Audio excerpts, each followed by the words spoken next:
السلام علیکم ورحمۃ اللہ وبرکاتہ۔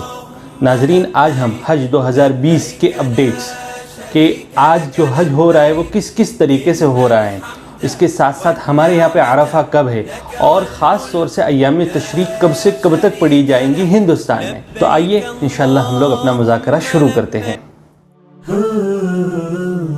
كطير حام بالبيت الحرام أطوف بكعبتي مثل الغمام أزور مدينة المختار شوقا ويهنى لي بروضته مقامي من الأمصار قد جئنا جموعا بمكة قد نزلنا في سلامي ضيوف الله خدمتنا وسام وضيف الله في ناظرین، یہ حج اپنے اعتبار سے اور تاریخی اعتبار سے سب سے نمایاں ہے، کیونکہ پہلی مرتبہ ایسا ہوا ہے کہ اس حج میں صرف 10,000 افراد نے شرکت کی ہے، کیونکہ اس میں اللہ رب العزت نے کروڑوں اربوں لوگوں میں اللہ تبارک و تعالیٰ نے ان 10,000 افراد کو چنا ہے۔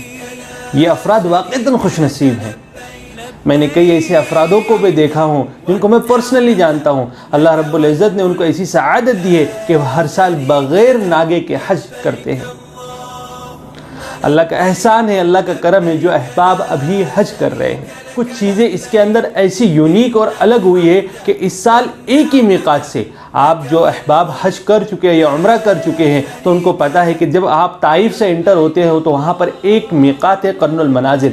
یہ تمام کے تمام احباب کو اور تمام کے تمام حجاج کو قرن المنازل کی میقات سے احرام پہنا کر لایا گیا، اور ان تمام نے وہ ڈسپلن اور وہ ادب کا مظاہرہ کیا۔ یہ پورے کے پورے حجاج اکرام نے ایک ہی میقات سے اپنے احرام کو باندھا اور حج کی نیت کی۔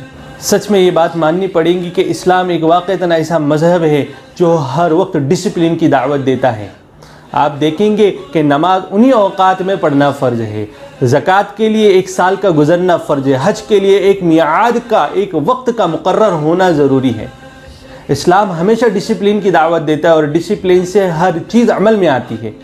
آج ان حجاج اکرام نے اسی ڈسپلن کو برقرار رکھا اور الحمدللہ ہر 50 حجاج پر ایک عامل اور ایک ذمہ دار کو مقرر کیا گیا۔ طواف ہو اور اسی طریقے سے سعی ہو، سب سے پہلے ان حجاج اکرام نے طواف قدوم کیا، سعی کی اور عمرے کے ارکان مکمل کر اب یہ لوگ مینا میں گئے۔ میری بھی کچھ حجاج اکرام سے بات ہوئی جو وہاں پر اس سال حج پرفارم کر رہے ہیں، میں نے بھی ان سے یہی بات کی اور آپ سے بھی یہی میری دعا کی درخواست ہے۔ آج سعودی عرب میں عرفے کا دن ہے اور دعا کیجئے کہ اللہ تبارک و تعالیٰ اس بیماری کا اس پوری دنیا سے خاتمہ کر دے اور پوری دنیا سے اس بیماری کو زائل کر دے۔ محترم بزرگوں، دوستو، اس بیماری کی وجہ سے آج ہم اللہ کے گھر کو دیکھنے سے محروم ہو چکے ہیں، اللہ کے گھر پہ جانے سے محروم ہو چکے ہیں۔ اللہ اس بیماری کو جلد از جلد زائل کر دے۔ اور ایک خاص بات میں آپ لوگوں کے ساتھ شیئر کرنا چاہوں گا کہ کل ہمارے یہاں پر یعنی ہندوستان، پاکستان، بنگلہ دیش میں کل ہمارے یہاں پہ عرفے کا دن ہے۔ یہ عرفے کا دن بڑا ہی فضیلت والا ہے۔ اللہ کے نبی صلی اللہ علیہ وسلم نے فرمایا کہ جو بندہ عرفے کا روزہ رکھے اللہ تبارک و تعالیٰ اس کے ایک سال گزرے ہوئے گناہ اور آنے والے سال کا وہ کفارہ ہوگا وہ روزہ۔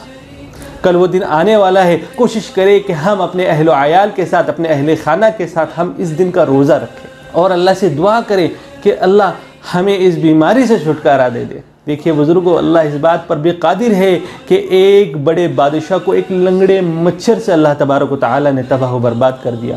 آج ہم کس ڈگار پر ہیں، کس دوراہے پر آج ہم آ کر کھڑے ہوئے ہیں؟ ہم آج یہ سمجھتے ہیں کہ مال میرے پاس ہے، دولت میرے پاس ہے، صحت میرے پاس ہے، تو تمام چیز کا مالک میں ہوں۔ وہ بھی تو خالق ہے جس نے اس پوری دنیا کو بنایا کہ اگر ہم اس کی حکم دولی کریں گے، اگر ہم اس کے احکامات کو توڑیں گے، اسے ناراض کریں گے تو اسے غصہ نہیں آئے گا؟ اس دن روزہ رکھے اور اللہ تبارک و تعالیٰ سے خوب رو کر اور گڑ گڑا کر دعا کرے اور اپنے کیے کرائے پر توبہ و طائب ہو جائے۔ اللہ تبارک و تعالیٰ کہنے سننے سے زیادہ عمل کی توفیق عنایت فرمائے اور اللہ تبارک و تعالیٰ ہمارے تمام گناہوں کو معاف فرمائے، آمین۔